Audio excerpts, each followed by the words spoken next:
എൻ്റെ നഷ്ടപ്പെട്ടു പോയ 2 ദിവസങ്ങൾ, അതിലെ മണിക്കൂറുകൾ, നിമിഷങ്ങൾ, എൻ്റെ ഭക്ഷണം, എൻ്റെ മനസ്സമാധാനം, ഇതെല്ലാം നിങ്ങൾക്ക് തിരിച്ചു തരാൻ കഴിയുമോ?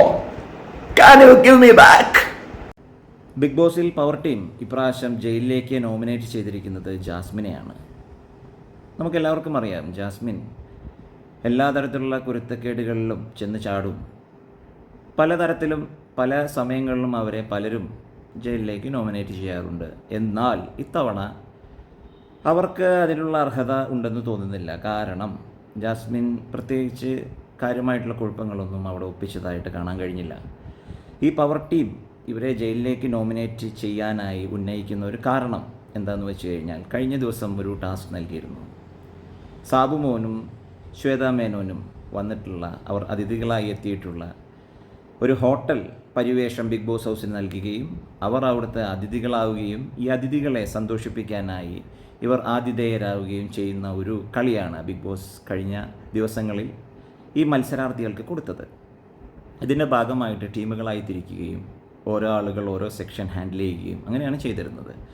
ഇതിൽ ജാസ്മിൻ ചെയ്തു എന്ന് പറയുന്ന തെറ്റ്, ജാസ്മിൻ ആ സമയത്ത് ഒരു റോബോ ആയിട്ടായിരുന്നു അഭിനയിച്ചത്.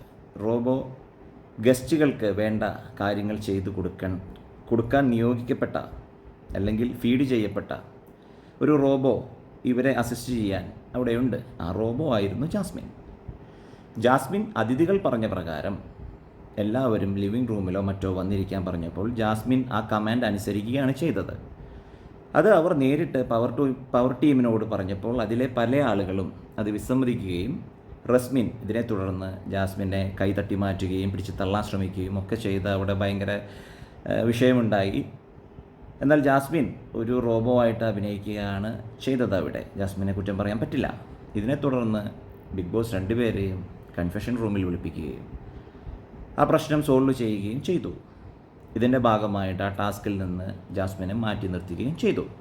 ഇതെല്ലാം ചെയ്തു കഴിഞ്ഞിട്ടും പവർ ടീം നോമിനേഷൻ അവരുടെ അധികാരം ദുർവിനിയോഗം ചെയ്തിരിക്കുകയാണ് എന്ന് വേണം പറയാൻ. ഇതിനെ അവരുടെ ടീമിൽ തന്നെയുള്ള നോറ എന്നുള്ള വ്യക്തി വ്യക്തമായി അവരുടെ അടുത്ത് പറയുന്നുണ്ടായിരുന്നു, ജാസ്മിൻ അവിടെ കുഴപ്പമൊന്നും കാണിച്ചിട്ടില്ല. ജാസ്മിന് അതിൻ്റെ ഗെയിമിൻ്റെ ഭാഗമായിട്ട് ചെയ്തതിന് അവിടെ തന്നെ പുറത്താക്കി ആ ശിക്ഷയും അവർ നടത്തി കൊടുത്തിരുന്നു. എന്നിട്ട് പിന്നെ എന്തിനാണ് ഈ നോമിനേഷനിൽ അവരെ വെറുതെ വലിച്ചഴിക്കുന്നത്? അത് ശരിയായിട്ടുള്ള ഏർപ്പാടല്ല എന്ന് നോറ തന്നെ ബാക്കിയുള്ളവരോട് പറയുന്നുണ്ടായിരുന്നു. പക്ഷേ നോറയുടെ വാക്കിന് അവിടെ കാര്യമായിട്ടുള്ള വിലയൊന്നും ആരും കൽപ്പിച്ചില്ല. ജാസ്മിനെ തന്നെ പവർ ടീം നോമിനേറ്റ് ചെയ്തു. ഇതിനെ തുടർന്ന് ജാസ്മിനും പറയുന്നുണ്ടായിരുന്നു, എല്ലാ കുഴപ്പങ്ങളും ചെയ്തിട്ടും എന്നെ തട്ടിമാറ്റിയിട്ടും എല്ലാം ചെയ്തത് അവരാണ്. എന്നിട്ട് അവസാനം ശിക്ഷ മാത്രം എനിക്ക്. തെറ്റ് ചെയ്യുന്നതൊരാൾ, ശിക്ഷിക്കപ്പെടുന്നത് മറ്റൊരാൾ. നമുക്കും ഈ 2 ദിവസത്തെ എല്ലാ കാര്യങ്ങളും കണ്ടു കഴിഞ്ഞാൽ നമുക്കും കൃത്യമായി മനസ്സിലാവുന്നതാണ്, ജാസ്മിൻ അവിടെ കാര്യമായിട്ട് കുഴപ്പങ്ങളൊന്നും ഈ ആഴ്ച ഒപ്പിച്ചിട്ടില്ല. അപ്പോൾ അതുകൊണ്ട് തന്നെ ഇപ്രാവശ്യത്തെ പവർ ടീമിൻ്റെ നോമിനേഷൻ വളരെ മോശമായിട്ടുള്ള രീതിയിലാണ് അവർ വിനിയോഗിച്ചത്. ഒരുപക്ഷേ ലാലേട്ടൻ വന്നു കഴിഞ്ഞാൽ ഈ ആഴ്ച ഇതിനെക്കുറിച്ച് ചിലപ്പോൾ ചോദിക്കാൻ സാധ്യതയുണ്ട്.